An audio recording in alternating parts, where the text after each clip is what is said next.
Top three things in my notebook this morning. Number one, Japan. Number two, the 10-year bond yield. And number three, gold, which we're getting a lot of questions about, obviously, because it stopped going up. Japan, number one, just follow the bouncing ball here. So if the Nikkei continues to strengthen versus the dollar, what ends up happening is that the Nikkei goes down because the Nikkei doesn't like a strong yen.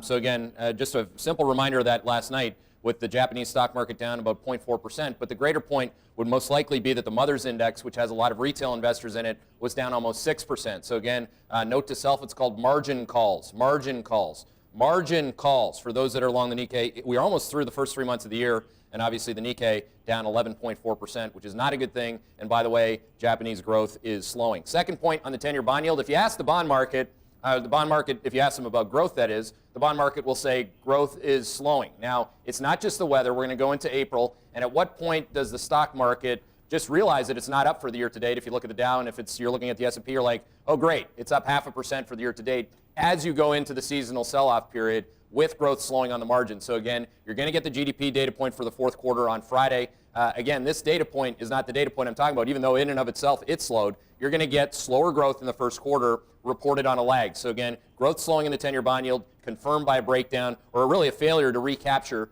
281, which is, of course, at Hedgeye trend resistance for the 10-year bond yield. And then finally, gold. I mean, again, you can bang your head against the wall, and I keep saying this, but you know, the Dow's down 2% and gold's up 9.5% for the year to date. Now, where is the performance? The performance is being long inflation.